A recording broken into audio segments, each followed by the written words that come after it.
Засушливые пустыни и отвесные скалы далеко не лучшее место для жизни. Но даже здесь, в этих суровых условиях, довольно богатая фауна. А вот и одни из самых ярких ее представителей.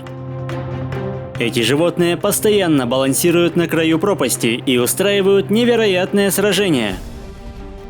Однако, несмотря на труднодоступные места, у местных копытных есть враги, и чтобы выжить, им приходится осваивать самые отчаянные трюки.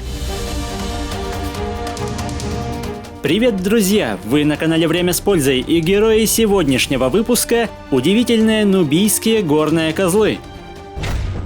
Не забывайте подписываться на канал в Яндекс.Дзене, ссылка будет в описании. Нубийский горный козел, которого также называют козерогом, самый маленький среди родственников. При длине тела в 120 см самцы весят около 60 кг, самки же более чем вдвое уступают в весе.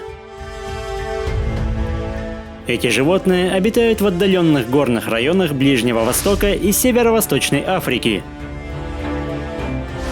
В таких местах даже простая прогулка может стать фатальной, ведь любой неверный шаг грозит обернуться падением.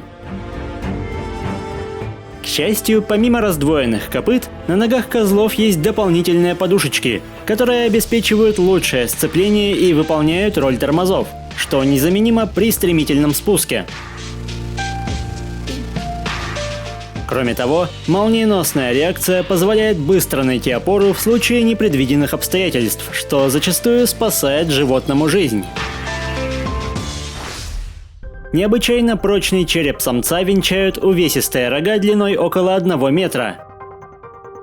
Рога самок меньше и тоньше, но в этих бесплодных землях и такое оружие приходится как нельзя кстати. Ведь местные хищники только и ждут подходящего момента, и их совершенно не пугает сложный ландшафт. Аравийский волк – один из самых мелких среди всех подвидов серых собратьев. Средняя масса животных едва превышает 20 кг. На фоне размеров выделяются большие уши, которые помогают рассеивать тепло в столь жарких условиях. Аравийские волки живут и охотятся небольшими группами, но даже одиночка способен посеять хаос в стаде.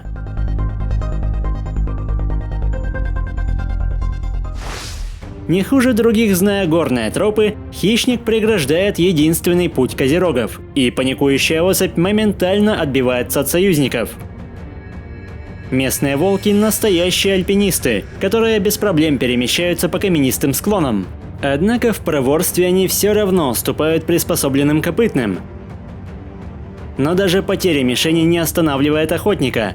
Он поднимается наверх и начинает караулить потенциальную добычу. В опасной ситуации козерог оказывается хитрее и забирается еще выше. Волку остается лишь поискать другую жертву, но взрослый самец не лучшая цель, и его гигантские рога вынуждают хищника изменить свое решение. Гораздо чаще внимание волка привлекают козлята, но их также нельзя назвать легкой добычей, ведь с самого рождения малыши упражняются в мастерстве скалолазания. Их короткие, но сильные ноги помогают взбираться по отвесным склонам, и вместо обеда зверь получает лишь опасный камнепад. Но хищник решает идти до конца. Не теряя ни секунды, он взбирается на самый верх, пытаясь загнать стадо в ловушку. Несмотря на потрясающую ловкость, многим малышам еще не хватает опыта. В панике они не всегда верно оценивают свои силы, и когда бесконечная погоня перемещается на почти вертикальную поверхность, шанс на роковую ошибку возрастает в разы. На этот раз план волка сработал, и мать уже ничем не может помочь детенышу.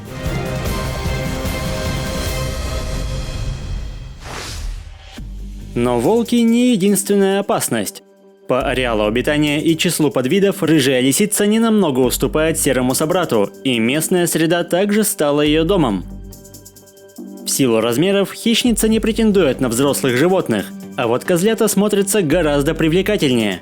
Но главной проблемой становятся родители, которые не терпят подобных посягательств. Однако каждый день и взрослые, и детеныши вынуждены спускаться в долину, ведь в сухой сезон только там можно найти спасительную воду. И во время таких путешествий трудно избежать чужого внимания. Лиса действует более скрытно, поэтому у нее есть все шансы остаться один на один с малышом. Не растерявшись, он моментально обращается в бегство, но в панике на опасных высотах попасть в ловушку проще простого. Между вариантами стать добычей или совершить смертельно опасный спуск, козлята без раздумий выбирают второе. Даже вдали от родителей детеныши показывают удивительное мастерство, какое и не снилось лисице, поэтому она и не пытается тратить силы на дальнейшую погоню.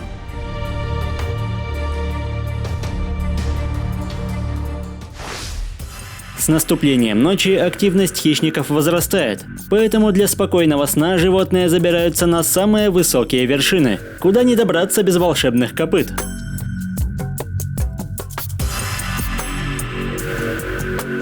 При этом у нубийских козлов есть не только враги, но и союзники. В жаркий полдень, когда копытные отдыхают в тени, этот длиннохвостый скворец не упускает возможности подкрепиться, с ловкостью извлекая надоедливых паразитов. Животные понимают важность процесса, поэтому не мешают птице обедать. Как и многие родственники, большую часть года самцы пасутся отдельно от самок и детенышей. Но осенью они объединяются в преддверии брачного сезона. Столь важное событие знаменует начало выяснения отношений между самыми рогатыми членами стада.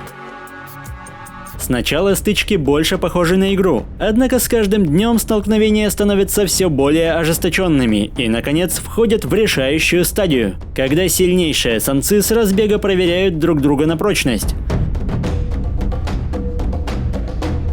За ходом поединка часто следят молодые особи, но не только чтобы набраться опыта.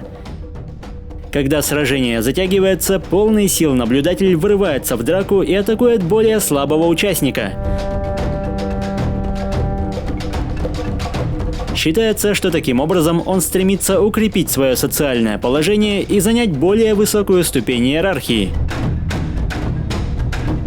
На пользу в битве идут не только огромные рога, но и лишний вес, за счет которого удар нападающего становится еще сильнее, что помогает выбить противника из равновесия.